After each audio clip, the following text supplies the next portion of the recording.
আসসালামু আলাইকুম ওয়া রাহমাতুল্লাহি ওয়া বারাকাতুহু। সম্মানিত দিনী ভাই ও বোনেরা, আশা করি ভালো আছেন। অনেক দিন পরে একটু বিষয় নিয়ে হাজির হলাম আপনাদের সামনে, তা হলো বিদাত। বিদাত কি ও কেন?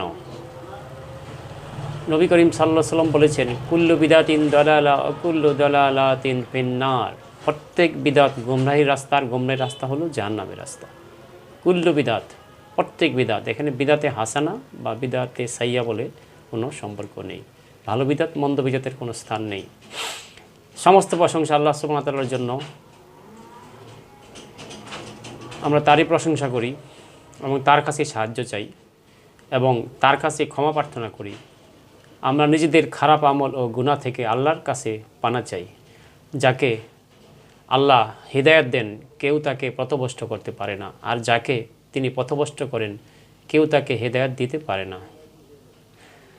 আমি সাক্ষ্য দিচ্ছি যে আল্লাহ ছাড়া কোনো সত্য উপাস্য নেই, তিনি এক, তার কোনো অংশীদার নেই। আমি সাক্ষ্য দিচ্ছি যে মুহাম্মদ সাল্লাল্লাহু আলাইহি ওয়াসাল্লাম আল্লাহর প্রেরিত বান্দা ও রাসূল। সম্মানিত ইমাম সাহেব ও প্রিয় মুসল্লিগণ, আল্লাহ সুবহানাহু ওয়া তাআলা আমাদেরকে যে ইবাদতের পদ্ধতি শিখিয়েছেন তা কোরআন এবং রাসূলুল্লাহ সাল্লাল্লাহু আলাইহি সাল্লামের সহিহ হাদিসের মাধ্যমে সুস্পষ্ট। ফরজ, সুন্নত, নফল ইবাদত তখনই কবুল হবে যখন তা রাসূল সাল্লাল্লাহু আলাইহি সাল্লামের এবং সাহাবাদের দেখানো পথে হবে। আল্লাহ সুবহানাহু ওয়া তাআলা বলেন, আর রাসূল যা তোমাদের দেয় তা গ্রহণ করো, আর তিনি যা থেকে নিষেধ করেন তা থেকে বিরত থাকো। নিষেধ কি করেছেন? ইবাদতে নতুন কিছু করতে নিষেধ করেছেন, বিদাত। দেওয়াটার দলিল থাকতে হবে। আপনার বাবা আপনাকে জমি দিয়ে গেছে, বলতেছেন ভাইদেরকে, কিন্তু দলিল দেখাতে পারছেন না, তাহলে কি সেই জমি আপনি টিকবে না। সেহেতু দেওয়াটার দলিল থাকতে হবে। তাই রাসূল সাল্লাল্লাহু আলাইহি ওয়াসাল্লাম কী দিয়েছেন সেটার দলিল হলো হাদিসে আছে। হাদিসগুলি জাল জয়ীফ আছে। রাসূল সাল্লাল্লাহু নিজে বলেছেন, আমার নামে অনেকে মিথ্যা কথা বলবে, তাহলে তো মানে নবীর নামে জাল হাদিস তৈরি করবে, জাল কথা তৈরি করবে।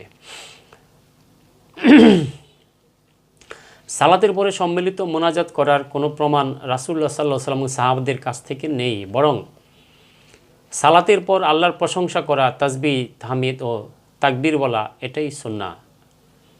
এ ব্যাপারে আল্লাহ সুবহানাহু ওয়া তাআলা বলেছেন সালাতের পরে কি করতে হবে। আল্লাহ সুবহানাহু ওয়া তাআলা বলেন, ওয়ামিনাল লাইলি ফাসাব্বিহ ওয়া আদবারা সুজুদ।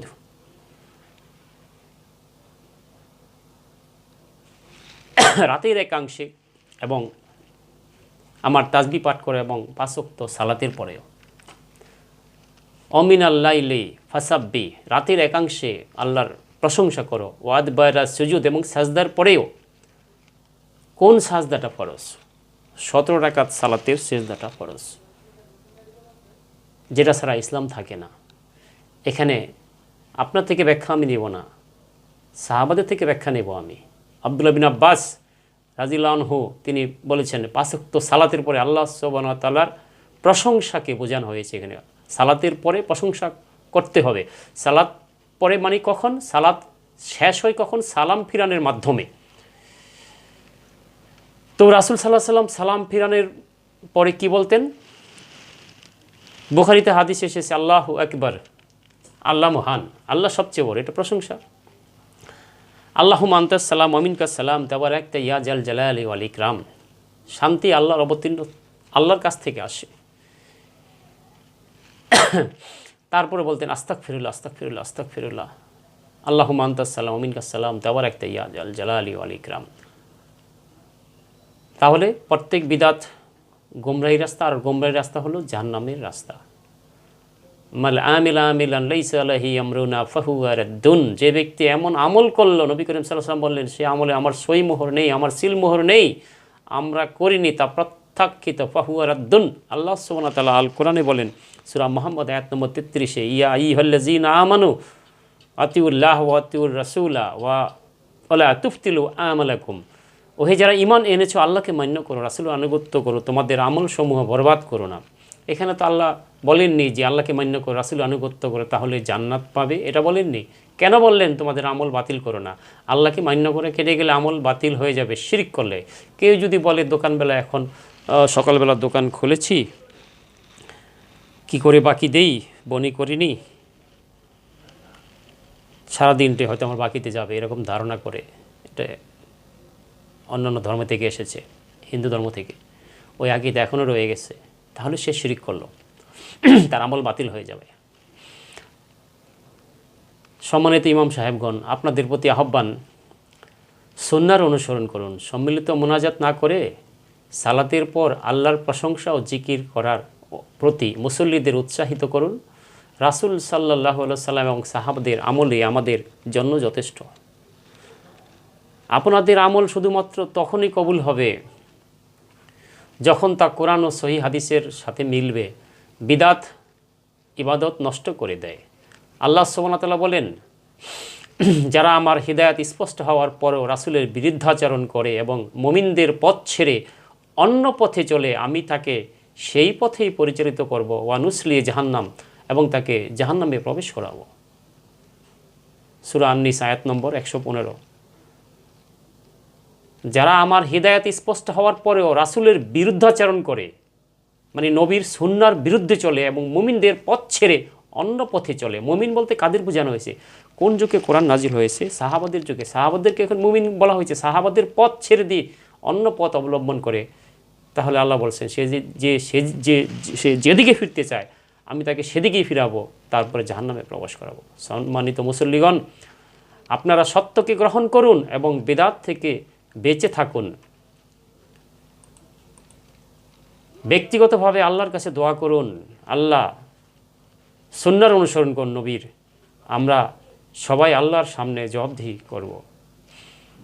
চলুন আমরা সবাই নিজেদের সংশোধন করি, সুন্নাহর পথে চলি এবং বিদআত থেকে নিজেদের দূরে রাখি। আল্লাহ আমাদের সবাইকে হিদায়াত দান করুন, আমিন।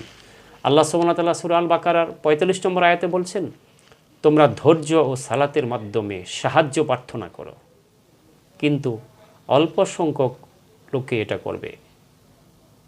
অল্প সংখ্যক লোক ছাড়া এটা কঠিন।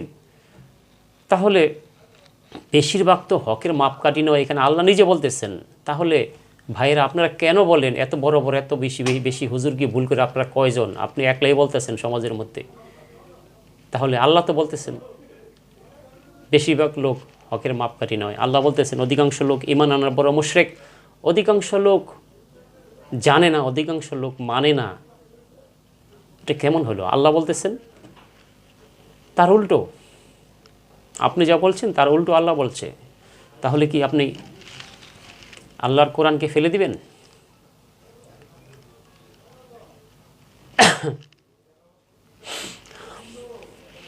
যে ব্যক্তি আমার দিনের মধ্যে নতুন কিছু সংযোজন করে তা প্রত্যাখ্যিত। প্রত্যেক বিদআত হলো গুমরাহি, প্রত্যেক গুমরাহি রাস্তায় জাহান্নাম। যে ব্যক্তি কোনো ব্যক্তিকে পথভ্রষ্টতায় ডাকে, সে তার পাপের বোঝা বহন করবে এবং যাকে অনুসরণ করবে সে পাপের অংশ পাবে, বর্তাবে। আপনি বিদআতের মাধ্যমে মুসল্লিদেরকে বিভ্রান্ত করছেন, এতে ফরজ, নফল, সুন্নত কোনো ইবাদতই কবুল হবে না। আল্লাহ সুবহানাহু ওয়া তাআলা বলেন, রাসূল যা তোমাদের দেয় তা গ্রহণ করো, যা নিষেধ করে তা বর্জন করো। বারবার বলছি,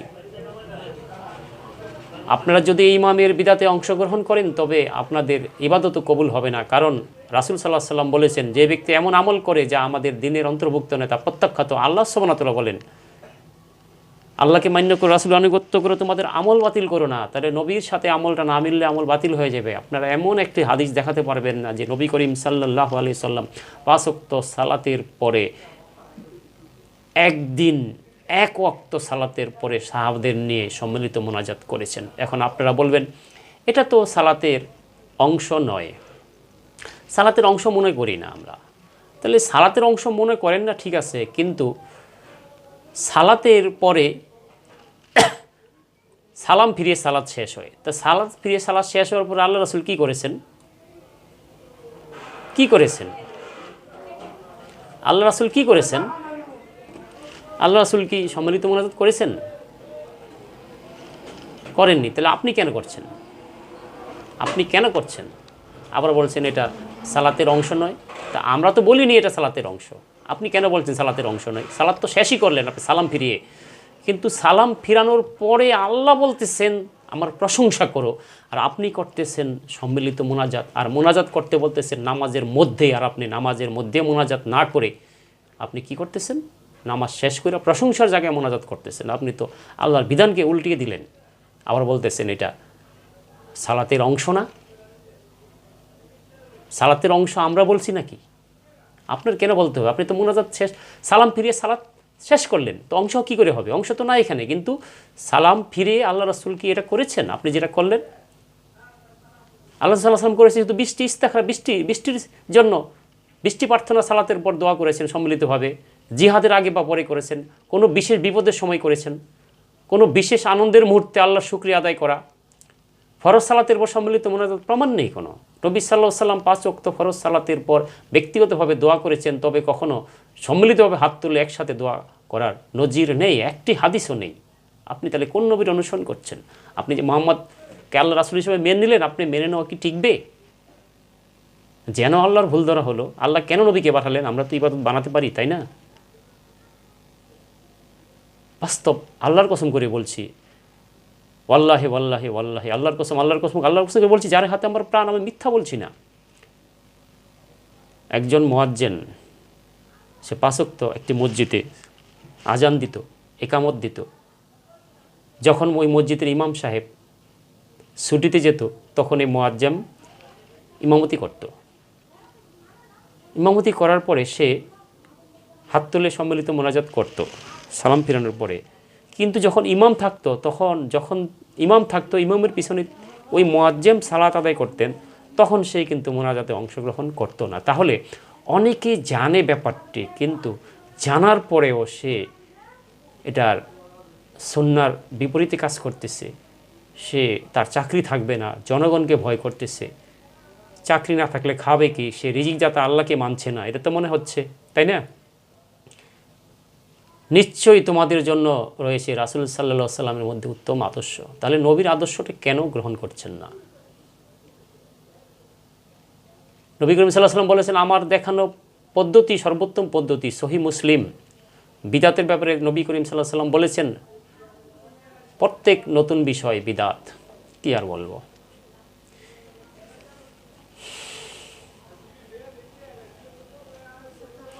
ফরজ সালাতের পরে সম্মিলিত মোনাজাত একটি নিয়মিত অভ্যাসে পরিণত হয়েছে।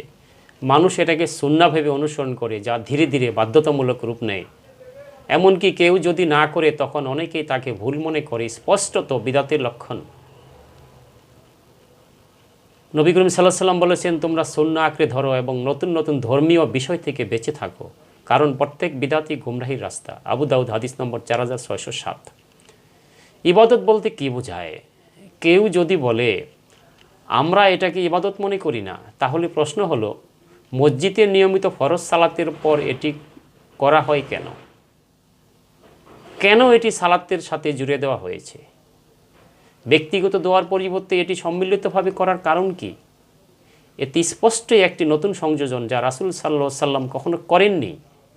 রাসূল সাল্লাম করেননি, আপনার কাছে দলিল নেই, আপনি জানতেছেন, তারপরও ইবাদতের উদ্দেশ্যে এটি করতেছেন। তাহলে রাসূল বলছেন না যে ইবাদতে নতুন কিছু ঢুকায়, সে বিদাত করলো। বিদাতের একটি সাধারণ বৈশিষ্ট্য হলো, ইসলামের ইতিহাসে বিদাতের ব্যাপারে লক্ষণীয় বিষয় হলো, প্রথমে মানুষ বলে আমরা এটি ফরজ মনে করি না, সালাতের অংশ বলে মনে করি না, এটি শুধু একটি ভালো কাজ। পরে এটি একটি সুন্নাহ বলে প্রচারিত হয়, তারপরে এটি মানুষের কাছে বাধ্যতামূলক মনে হতে শুরু করে। তারপরে কেউ যদি না করে, তাকে ভুল মনে করা হয় যে সে গুমরাহিতে আসে, সে ইহুদির দালাল।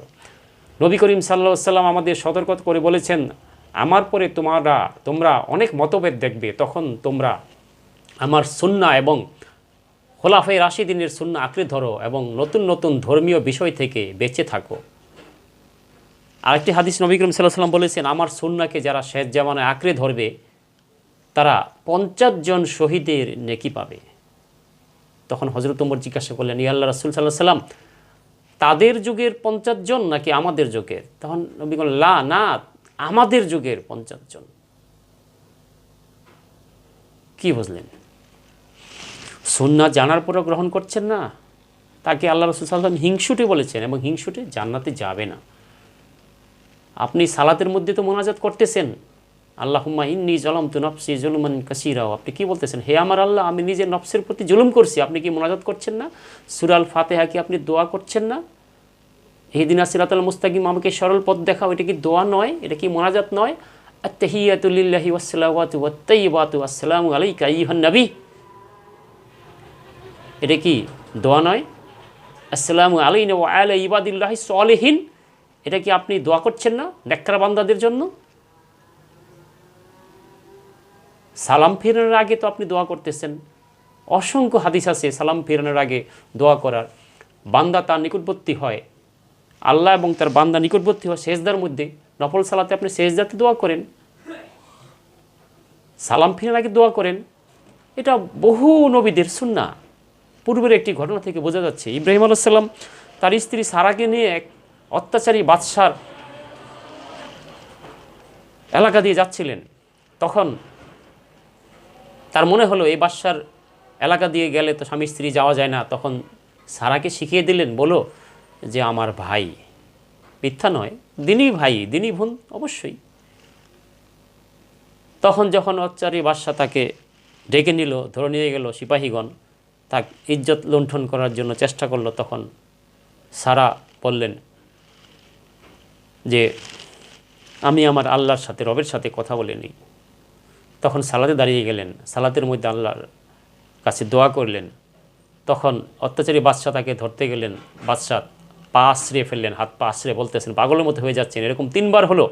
তারপর বাদশা বললেন, এ তো শয়তান, তাকে নিয়ে যাও এখান থেকে এবং তাকে একটি দাসী দিয়ে দাও। ওই হাজেরাকে দাসী হিসেবে দিয়ে দিল। তাহলে আল্লাহ বলতেছেন অমিনাল লাইলি ফাসাব্বিহ ওয়া আদবারাস সুজুদ, এই আয়াতকে কেন অস্বীকার করা হবে না? আল্লাহ বলছেন আমার কোরআনের কিছু মানবে, কিছু মানবে না, তার জন্য রয়েছে দুনিয়াতে শাস্তি, আখিরাতেও শাস্তি। আপনি তো কোরআনের এই অংশ মানছেন না।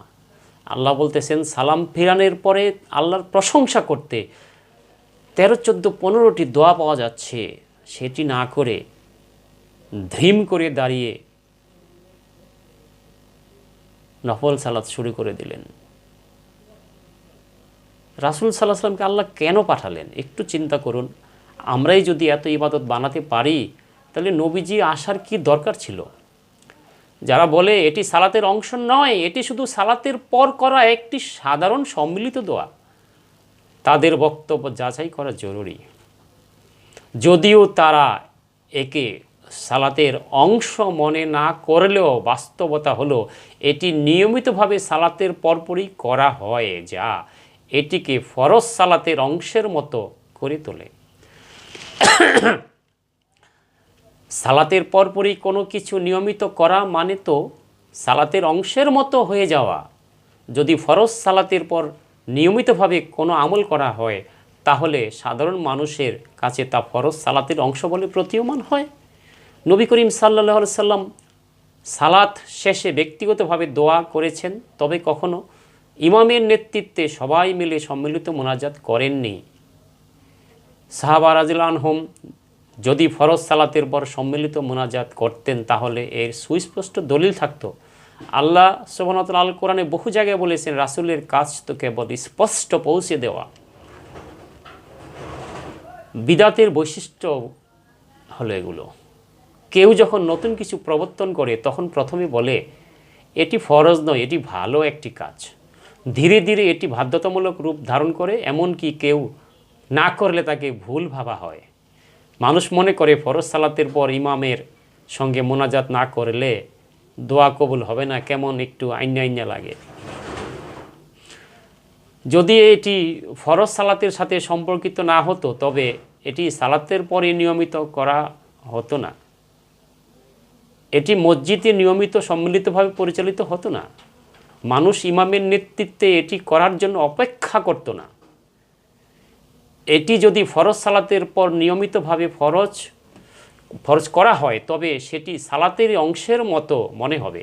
অথচ রাসূলুল্লাহ সাল্লাল্লাহু আলাইহি ওয়াসাল্লাম কখনো এটি করেননি, একদিনও করেননি। নবী করিম সাল্লাল্লাহু আলাইহি ওয়াসাল্লাম যদি এটি ছেড়ে দিয়ে থাকেন, আমরা কেন করব?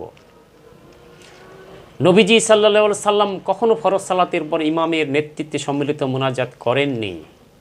সাহাবা রাদিয়াল্লাহু আনহুম যদি এটি ভালো মনে করতেন তবে অবশ্যই তারা করতেন। যখন নবী করিম সাল্লাল্লাহু আলাইহি সাল্লাম কোনো কিছু ইচ্ছা করেও না করেননি, তখন সেটি করাই বিদাত।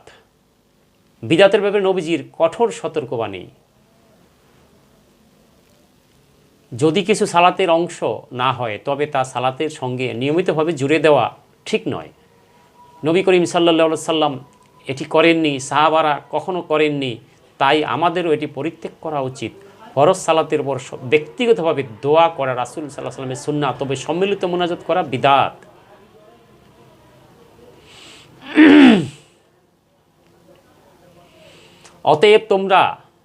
অতএব যখন তোমরা সালাত শেষ করবে তখন দাঁড়িয়ে, বসে এবং শুয়ে আল্লাহকে স্মরণ করবে। রাসূলুল্লাহ সাল্লাল্লাহু আলাইহি সাল্লাম এবং সাহাবারা কিভাবে এই নির্দেশ পালন করেছেন? নবী করিম সাল্লাল্লাহু আলাইহি সাল্লাম সালাম ফিরিয়ে যা করেছেন, তাসবিহ পাঠ করেছেন, আল্লাহু আকবার, আস্তাগফিরুল্লাহ আস্তাগফিরুল্লাহ আস্তাগফিরুল্লাহ, সুবহানাল্লাহ আলহামদুলিল্লাহ, আল্লাহু আকবার, সুবহানাল্লাহ 33 বার, আলহামদুলিল্লাহ 33 বার, আল্লাহু আকবার 33 বার। 34 পূর্ণ করবেন কিভাবে? লা ইলাহা ইল্লাল্লাহু ওয়াহদাহু লা শারীকা লাহু লাহুল মুলক ওয়া লাহুল হামদু ওয়া হুয়া আলা কুল্লি শাইইন কাদির। এটি ফজরে এবং মাগরিবে 10 বার করে, বাকি 3 সালাতে একবার করে ইখলাস, ফালাক, নাস ফজর এবং মাগরিবে 3 বার করে, বাকি 3 সালাতে একবার করে পাঠ করবেন। সম্মিলিত মোনাজাত হলে সমস্যা কোথায়? অনেকে বলে যদি বলা হয় সালাতের অংশ নয় তাই এটি করা যাবে, তাহলে প্রশ্ন হলো নবী সাল্লাল্লাহু আলাইহি সাল্লাম কি সালাতের পর হাত তুলে সম্মিলিত দোয়া করেছেন? আমি প্রশ্ন করলাম, আপনি বলবেন না। সাহাবারা কি ফরজ সালাতের পর সম্মিলিত মোনাজাত করেছেন? এটা আমার প্রশ্ন, আপনি বলবেন না। আমি আবার প্রশ্ন করছি, যদি এটা ভালো হতো তাহলে সাহাবারা কি পরিত্যাগ করতেন? আপনি বলবেন না। নবীজি কি পরিত্যাগ করতেন? আপনি বলবেন না। তাহলে ব্যক্তিগত দোয়া সুন্নাহ, নবীজি নিজে ব্যক্তিগত দোয়া করেছেন একাকী। সম্মিলিত মোনাজাত বিদআত সালাতের পরে, জানাজার পরে, সভা সমিতি শেষ করার পরে, ফরজ সালাতের পর কখনো সবাই মিলে ইমামের নেতৃত্বে মোনাজাত করার দলিল নেই। তাহলে যারা সম্মিলিত মোনাজাত করে তাদের কাছে প্রশ্ন, যদি এটি সালাতের অংশ না হয় তবে কেন এটি সালাত শেষ হওয়ার পরপরই নিয়মিত করা হয়? কেন ইমামের নেতৃত্বে এটি করা হয়? কেন সাহাবারা রাদিয়াল্লাহু আনহুম এটি করেননি? সালাত শেষ হওয়ার পর ব্যক্তিগতভাবে আল্লাহর স্মরণ করা ও দোয়া করা সুন্নাহ, কিন্তু সম্মিলিতভাবে নিয়মিতভাবে হাত তোলে ইমামের নেতৃত্বে দোয়া করা বিদআত। নবীজি ও সাহাবারা যা করেননি, যে ইবাদত করেননি, তা প্রবর্তন করা বিদআত ও প্রতভষ্টতা। সহিহ মুসলিম হাদিস নম্বর 866। তাদের স্পষ্ট বলছি, আপনারা যদি বলেন এটি সালাতের অংশ নয়, তাহলে নবীজির সুন্নাহ অনুসারে সালাতের পর ব্যক্তিগতভাবে দোয়া করুন, সম্মিলিত মোনাজাত করবেন না। এটা কোরআনের আয়াতের বিরুদ্ধে যাচ্ছে। সালাতের পরে আল্লাহ কোরআনে বলতেছেন আল্লাহর প্রশংসা করতে সালাম ফিরানোর পরে, আর সালাতের ভিতরে বলতেছেন মোনাজাত করতে। তা উল্টো হচ্ছে। তাই আমাদের দোয়া কবুল হচ্ছে না, ইবাদত বাতিল হওয়ার আশঙ্কা আছে। বাতিল হবে, আল্লাহ বলছেন ইয়া আইয়ুহাল্লাযীনা আমানু আতিউল্লাহ ওয়া আতিউর রাসূল ওয়া লা তুবতিলু আমালাকুম। ওহে যারা ঈমান এনেছো, আল্লাহকে মান্য করো, রাসূলের আনুগত্য করো, তোমাদের আমল বাতিল করো না। তাহলে আপনি বলেন আমল কিভাবে বাতিল হয়ে যাবে? রাসূলের আনুগত্য কেটে গেলে আমল বাতিল হয়ে যাবে। রাসূলের আমলের সাথে মিলতে হবে। আপনি জানতেছেন রাসূল সাল্লাল্লাহু আলাইহি ওয়াসাল্লাম করেননি, তারপর কেন করছেন? কেন করছেন আপনি যেন আল্লাহর ভুল ধরছেন। আল্লাহ কেন নবীকে পাঠালো? আমরা কি কম বানাতে পারি নাকি? সূরা আল বাকারাতে আল্লাহ সুবহানাহু ওয়া তাআলা বলেছেন, যুদ্ধক্ষেত্রে, যানবাহনে, ঘোড়সাওয়ারিতে সালাত আদায় করো যেভাবে তোমাদের শেখানো হয়েছে। যুদ্ধক্ষেত্রে, যানবাহনে, ঘোড়সাওয়ারিতে সালাত আদায় করো যেভাবে পারো। যুদ্ধক্ষেত্র যানবাহন। এখন যেভাবে পারো আল্লাহ বলতেছে। এখন আপনারা বলবেন, আরে মাঝহাব যদি না মানেন তাহলে বিমানে সালাত আদায় করবেন কিভাবে? আরে বিমান তো ভাই একটা যানবাহন। আল্লাহ তো কোরআনে বলছেন যুদ্ধক্ষেত্র যানবাহনে এবং ঘোড়সাওয়ারিতে যেভাবে পারো আমার ইবাদত করো। এখানে কোনো নিয়মকানুন নেই। আপনি দৌড়াতে দৌড়াতে পড়বেন, যখন যুদ্ধক্ষেত্রে আছেন কাফের আপনি ধাওয়া করতেছে, আপনি দৌড়াতে দৌড়াতে পড়বেন, তখন রুকু সেজদার দরকার নেই, ইশারায় পড়বেন। রুকু সেজদা করতে গেলে আপনাকে হত্যা করে ফেলবে। আপনি জোহর পরে সালাত শুরু করেছেন, যুদ্ধ শুরু করেছেন, আসর রক্ত পেরিয়ে যাচ্ছে, আপনি আসরের সালাত আদায় করতে পারেননি, তাই আপনাকে ওই অবস্থায় পড়তে হবে, দৌড়াতে দৌড়াতে পড়তে হবে, কোনো নিয়মকানুন নেই। কিন্তু পরে আল্লাহ বলতেছেন এভাবে ভয়ভীতি ছাড়া, যানবাহন ছাড়া আমার ইবাদত করো, যেভাবে তোমাদের শিক্ষা দেওয়া হয়েছে, ইতিপূর্বে তোমরা জানতে না। এখানে আল্লাহ সুবহানাহু ওয়া তাআলা বলছেন যুদ্ধক্ষেত্রে, যানবাহনে, ঘোড়সাওয়ারিতে যেভাবে আমার পারো ইবাদত করো, কোনো নিয়মকানুন নেই, দৌড়াতে দৌড়াতে পড়ো। কিন্তু এইভাবে নর্মাল অবস্থায় ভয়ভীতি ছাড়া, যানবাহন ছাড়া আমার ইবাদত করো, যেভাবে তোমাদের শিক্ষা দেওয়া হয়েছে, যেভাবে তোমাদের শিক্ষা দেওয়া হয়েছে। এখানে যেভাবে বলতে কয় বচন? এক বচন। এখানে আল্লাহ সুবহানাহু ওয়া তাআলা বলেননি যেভাবে যেভাবে তোমাদের শিক্ষা দেওয়া হয়েছে ইতিপূর্বে তোমরা জানতে না। আল্লাহ বলেছেন যেভাবে তোমাদের শিক্ষা দেওয়া হয়েছে। যেভাবে মানে এক বচন। জিবরাইল আলাইহিস সালাম ইমামতি করে নবী করিম সাল্লাল্লাহু আলাইহি সাল্লামকে সালাতের পদ্ধতি শিখিয়েছেন। তারপরে মিম্বারে দাঁড়িয়ে রাসূল সাল্লাল্লাহু আলাইহি ওয়াসাল্লাম সালাত শিখিয়েছেন সাহাবাদেরকে এবং বলেছেন আমাকে যেভাবে সালাত আদায় করতে দেখলে সেইভাবে তোমরা সালাত আদায় করবে।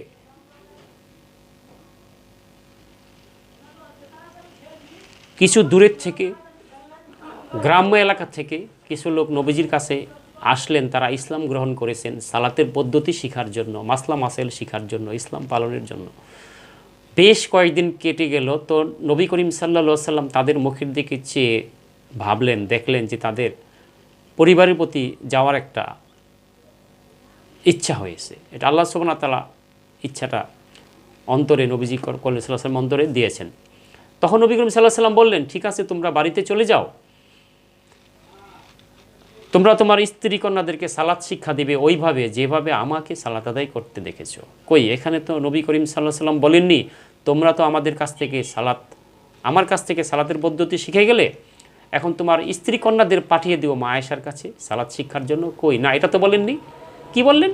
যে আমাকে যেভাবে সালাত আদায় করতে দেখেছো তোমাদের স্ত্রী কন্যাদেরকে সেইভাবে সালাত আদায়ের পদ্ধতি শিখাবে।